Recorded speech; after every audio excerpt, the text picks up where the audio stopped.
Video like जरूर कर लीजिए और ऐसे वीडियो लगातार फ्री में पाने के लिए चैनल को तुरंत सब्सक्राइब कर लीजिए और बेल आइकन को जरूर टैप कर लीजिए ताकि आगे भी सारे वीडियो आपको मिलते रहे। यूट्यूब में फॉलो करते हैं तो प्लीज ये वाला फ्री टेलीग्राम चैनल जरूर ज्वाइन कर लीजिएगा। सारे नोटिफिकेशन सारे अपडेट यहीं पे आते हैं, ध्यान रखिए। नमस्कार दोस्तों, स्वागत है आपका सी सेट प्रिपरेशन के इस यूट्यूब चैनल पर। आज के इस वीडियो में हम लोग आरओ री एग्जाम के लिए रीजनिंग के एक महत्वपूर्ण क्लास का डिस्कशन करेंगे, जिसमें डाइस के डे 3 को देखेंगे। इससे पहले की 2 वीडियोस अगर आपने नहीं देखी है तो आप प्लेलिस्ट में जाकर जरूर देखिएगा। यह क्लास आरओ के साथ साथ अन्य सभी प्रतियोगी परीक्षाओं के लिए भी समान रूप से उपयोगी है। अगर आप एसएससी, यूपी ट्रिपल एससी या फिर यूपीएसआई जैसे एग्जाम की प्रिपरेशन कर रहे हैं तो भी क्लास से क्वेश्चन मिलेंगे। तो चलिए शुरू करते हैं आज के इस इंटरेस्टिंग सेशन को। इससे पहले एक जरूरी सूचना है कि अगर आप आरओ की कंप्लीट और सिलेक्शन वाली प्रिपरेशन करना चाहते हैं तो टीम के पेड कोर्सेज को फॉलो कर सकते हैं, जिसके लिए नीचे स्क्रीन पर दिख रहे किसी भी नंबर पर आप कॉल या फिर व्हाट्सएप कर कोर्स की जानकारी प्राप्त कर सकते हैं। चलिए अब बढ़ते हैं आगे क्लास की ओर। देखिए यहाँ पर दिया जब 2 से अधिक पासे दिए हों। देखो इससे पहले की क्लास में हम लोगों ने ये देखा था कि जब 2 डाइस दिए होते हैं, 2 डाइस का मतलब एक ही डाइस के 2 अलग अलग रूप दिखाए जाते हैं, तो उन प्रश्नों को कैसे सॉल्व करते हैं। तो आज उसी के आगे हम लोग बढ़ रहे हैं। जब 2 से अधिक डाइस दिए गए होते हैं, मतलब एक डाइस का 2 से अधिक रूप दिखाया जाता है, तो उसे सॉल्व करने का तरीका क्या होता है। देखिए इसका जो कॉन्सेप्ट है ना, इसका जो ट्रिक है एकदम सेम वही है जो आपने 2 डाइस के लिए पढ़ा था। इसमें 2 डाइस को एक साथ लेकर कंपैरिजन करेंगे और फिर आंसर निकालेंगे। तो चलिए अब प्रश्नों के माध्यम से समझते हैं। पहला प्रश्न दिया है, यहाँ पर देखिए एक डाइस के 3 रूप दिखाए गए। ये पहला रूप है, ये दूसरा हो गया और यहाँ पर ये तीसरा है। एक क्वेश्चन मार्क यहाँ पर दिया गया और आपसे पूछा जा रहा है कि बताइए क्वेश्चन मार्क के स्थान पर कौन सा विकल्प आएगा। तो बहुत ही आसान सा तरीका है। सबसे पहले आप डाइस ए और डाइस बी को देखो। अगर आप इन दोनों डाइस को देखेंगे ना तो इसमें सिर्फ 6 कॉमन है। तो 6 कॉमन है तो आप क्या करेंगे, 6 को लिखेंगे। अब या तो क्लॉकवाइज रोटेट करेंगे या तो एंटी क्लॉकवाइज। देखिए अगर हम यहाँ से क्लॉकवाइज रोटेट करें तो 6 के बाद आपको 2 मिलेगा और इसके बाद 3 मिलेगा। ये डाइस ए से मिल गया। अब इसके बाद डाइस बी को देखेगा, 6 के बाद 5 मिलेगा और 5 के बाद 1 मिलेगा। अब यहाँ से आपको पता चल गया कि देखिए 1 और 3 एक दूसरे के अपोजिट हो जाएंगे, 2 और 5 एक दूसरे के अपोजिट हो जाएंगे। अब 6 के अपोजिट कौन होगा, जो बचेगा। तो यहाँ पर 4 हो गया। तो बाई डिफॉल्ट हम लोग 4 लिखेंगे क्योंकि भाई डाइस में 1 से 6 तक का नंबर लिखा जाता है। तो यहाँ पर 6 के अपोजिट 4 ये पता चल गया। अब इस सी वाले डाइस को देखिए। सी वाले डाइस का कंपैरिजन आप चाहे बी से करा लीजिए और चाहे ए से करा लीजिए। अगर आप इसको बी से मिलाएंगे, देखिए बी और सी को अगर एक साथ करके देखेंगे तो क्या पता चल रहा है। देखिए 2 के अपोजिट यहाँ पर देखिए 2 है, यहाँ पर 5 है, दिख रहा है ना। यहाँ पर देखिए 3 है, यहाँ पर 3 का अपोजिट 1 दिख रहा है, मतलब अपोजिट अपोजिट दिख रहा है। तो यहाँ पर 6 है तो 6 का अपोजिट क्या हो जाएगा, यहाँ पर 4 आप लिखेंगे तो इसका आंसर 4 हो जाएगा। विकल्प बी उत्तर बनेगा। अच्छा अगर आपको लगता है कि हम कैसे कंफर्म माने कि 4 ही होगा तो इसके लिए आप क्या करिए ना, इस देखिए सी का कंपैरिजन ए के साथ करा लीजिए। जब ए के साथ कराएंगे तो क्या होगा, देखिए इसमें 2 फेस कॉमन है। यहाँ पर देखिए 2 और 3 है और यहाँ पर भी 2 और 3 है। जब कभी भी 2 फेस कॉमन होता है तो जो बचा हुआ तीसरा फेस एक दूसरे का अपोजिट हो जाता है। तो यहाँ पर 6 दिख रहा है। अब देखिए यहाँ पर या तो 6 आएगा या तो 4 आएगा। अब कैसे कंफर्म होगा कि 6 आएगा कि 4 आएगा, तो इसके लिए ना डाइस का रोटेशन करेंगे। रोटेशन का मतलब देखो यहाँ पर 2, 3 और फिर 6 दिया है। अब यहीं पे आप देखेंगे ना तो देखिए 2, 3 और 6 होना चाहिए, लेकिन आप यहाँ पर देखेंगे तो 3 और 2 है। ठीक, देखिए पहले 3 है फिर 2 है। अब ये क्या है, ये देखिए एक क्लॉकवाइज घूम रहा है, दूसरा एंटी क्लॉकवाइज घूम रहा है। तो इस तरीके से क्या होगा कि 6 यहाँ पर डायरेक्ट नहीं लिखेंगे, 6 का अपोजिट लिखेंगे 4। देखिए मैं यहाँ पर समझाना क्या चाहता हूँ, ये चीज़ समझिए। देखिए यहाँ पर अगर आप 2 से शुरुआत करेंगे, देखिए 2 के बाद 3 और 3 के बाद 6 ये मिला। आप अगर यहाँ पर 2 से शुरुआत करेंगे तो 2 के बाद अगर आपको 3 चाहिए ना तो आपको ऐसे घूमना पड़ा। देखो ये एंटी क्लॉकवाइज है और यहाँ पर ये क्लॉकवाइज है। तो जब कभी भी रोटेशन अलग अलग होगा तो जो तीसरा है ना इसका अपोजिट आंसर बनेगा और रोटेशन समान होगा। समान का मतलब जैसे ये क्लॉकवाइज घूमा, ये भी क्लॉकवाइज घूमता तो इसी को आप लिख देते, तो 4 आपका उत्तर बन जाएगा। चाहे आप जिस विधि से कीजिए आंसर में कोई फर्क नहीं पड़ेगा। अगला प्रश्न यहाँ पर देखिए दिया हुआ है कि इसमें ना अब नंबर या लेटर न लिखकर सिंबल लिखा गया। यहाँ पर इक्वल टू है, यहाँ पर डिवीजन है और ये ट्रायंगल है। इसी तरीके से डिवीजन, क्रॉस और यहाँ पर एक सर्कल दिया है या फिर आप जीरो भी समझ सकते हैं। यहाँ पर देखिए एक रेक्टेंगल दिया है, एक सर्कल दिया और क्वेश्चन मार्क की वैल्यू बतानी है। बहुत ही आसान सा तरीका है, बस वही पुराना वाला तरीका। अब देखिए डाइस ए ये हो गया, ये डाइस बी हो गया, ये डाइस सी हो गया। ए और बी को देखेगा, यहाँ पर आप देखेंगे तो जो ये भाग का चिन्ह है ये दोनों में कॉमन है। इसके बाद क्लॉकवाइज रोटेट कीजिएगा तो भाग के बाद इज इक्वल टू लिखेंगे और फिर ट्रायंगल बनाएंगे। यहाँ पर देखिए क्रॉस हो जाएगा और यहाँ पर सर्कल हो जाएगा। अब देखिए, अब ध्यान से देखिएगा, ये ट्रायंगल और सर्कल एक दूसरे के अपोजिट है, इज इक्वल टू और क्रॉस एक दूसरे के अपोजिट है। अब भाग के अपोजिट कौन सा चिन्ह होगा, तो देखिए यहाँ पर ये जो चतुर्भुज दिख रहा है यही इसके अपोजिट होगा, क्योंकि एक डाइस में 6 ही आकृतियां मिलेंगी। अब आपसे पूछा गया कि क्वेश्चन मार्क की वैल्यू क्या होगी। देखिए अब यहाँ पे ना ये जो सर्कल है, देखिए दोनों में सर्कल कॉमन है, सर्कल कॉमन है, तो इसके बाद अब आप आराम से रोटेशन करा सकते हैं। जैसे ही रोटेशन कराएंगे तो चीजें आपको मिल जाएगी। या फिर आप ऐसे भी सोच कर देख सकते हैं, देखिए यहाँ पर सर्कल दिया है तो सर्कल का अपोजिट तो हो नहीं सकता, मतलब ट्रायंगल को आप नहीं रख पाएंगे। देखिए यहाँ पर ये दिया है रेक्टेंगल दिया तो इसका भी अपोजिट नहीं रख सकते, मतलब भाग को नहीं रख सकते। तो अब या तो यहाँ पर आप किसको रखेंगे, या तो इज इक्वल टू रखेंगे या तो फिर आप क्रॉस रखेंगे। तो देखिए इज इक्वल टू ऑप्शन में दिख ही नहीं रहा है तो क्रॉस रख देंगे, यही इसका उत्तर बन जाएगा।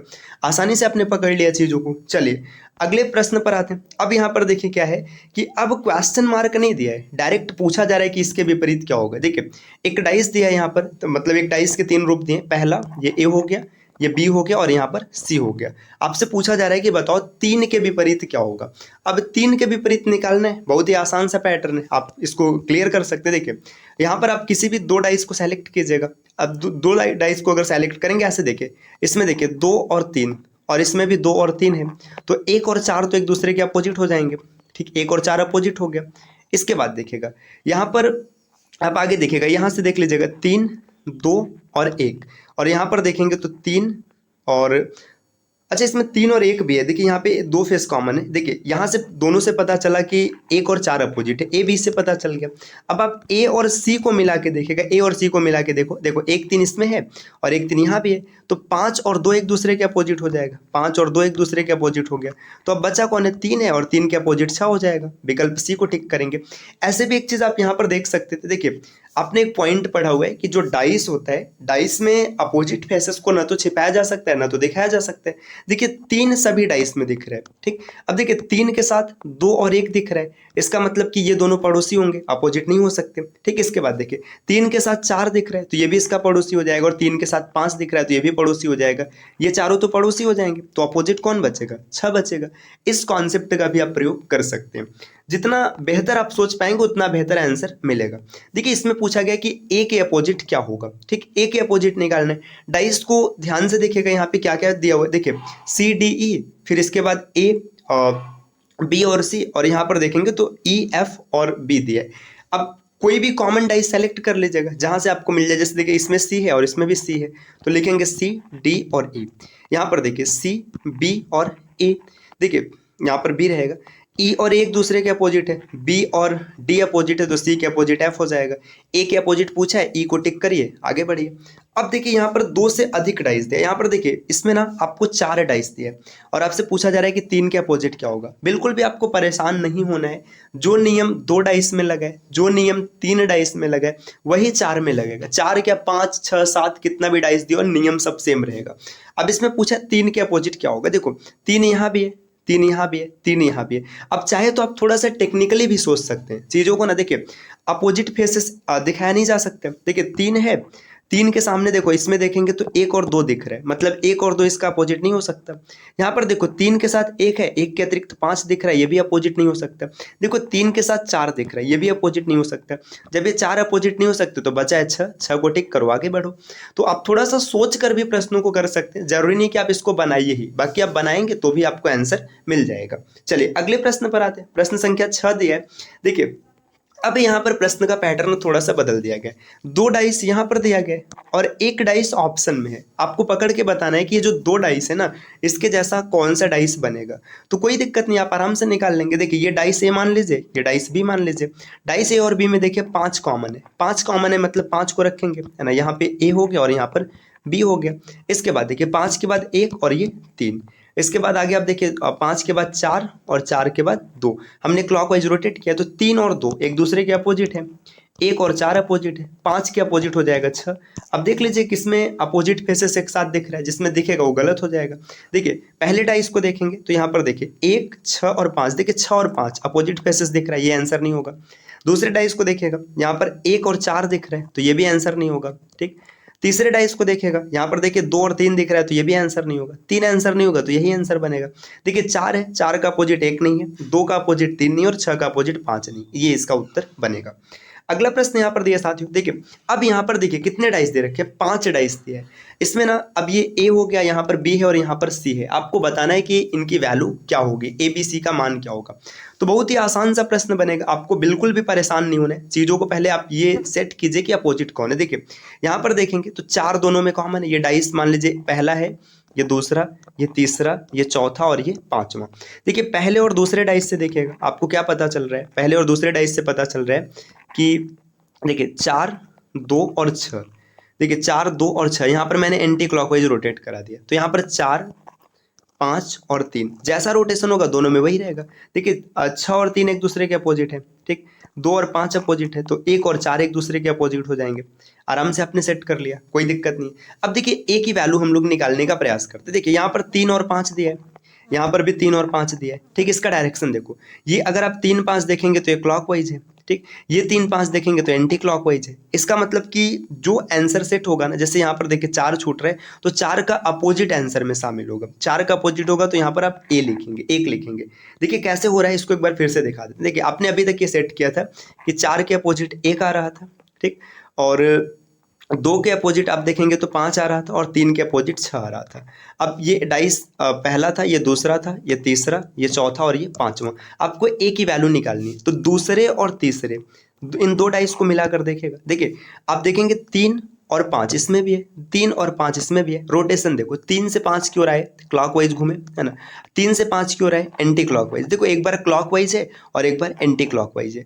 तो जब ऐसी परिस्थिति मिलेगी ना, तो जैसे आपको 4 दिख रहा है, तो 4 के अपोजिट जो होगा वही आंसर बनेगा। तो 4 के अपोजिट 1 आएगा, तो इसका मतलब है कि सबसे पहले ए की वैल्यू 1 आएगी। ए की वैल्यू 1 सिर्फ एक ही डाइस में दिख रहा है, यही इसका उत्तर हो जाएगा। आराम से आप टिक कर सकते हैं। बाकी दोनों को चेक कर लीजिए, जैसे मान लीजिए एक विकल्प में और ये होता तो फिर क्या करते। अब दूसरे डाइस को देखिए, 5 दिख रहा है ना, 5 दिख रहा है, 1 दिख रहा है और बी की वैल्यू आपको निकालना है। तो देखिए 5 का अपोजिट कौन है, 5 का अपोजिट 2 हो जाएगा, यहाँ पे नहीं आ सकता, है ना। देखिए अगला जो है क्या दिख रहा है, 1 का अपोजिट 4, ये भी नहीं आ सकता। तो अब या तो 6 आएगा या तो 3 आएगा। अब डाइस का कंपैरिजन कर लेंगे, आंसर पता चल जाएगा कि यहाँ पर 6 आएगा। इसी प्रकार से इसमें भी पता चल जाएगा। तो ये आपका आंसर रहा। अगला प्रश्न है प्रश्न संख्या 8। देखो यहाँ पर एक डाइस दिया है, इसमें ना बॉय, कैट, डॉग लिखा है, बॉय, रैट, मैट लिखा है, कार और रैट लिखा है, एक प्रश्नवाचक चिन्ह है। इसका उत्तर क्या होगा आप कमेंट करके बताइएगा।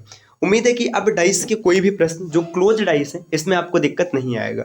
अगली वीडियो में हम लोग ओपन डाइस को भी सॉल्व करना सीखेंगे। और साथियों अगर आप कंप्लीट रीजनिंग को फ्री में तैयार करना चाहते हैं और बहुत ही बेहतरीन कॉन्सेप्ट के साथ, तो आप चैनल को सब्सक्राइब कर सकते हैं।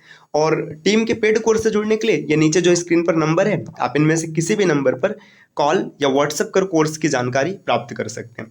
अब मिलते हैं आपसे अगले वीडियो में, तब तक के लिए नमस्कार।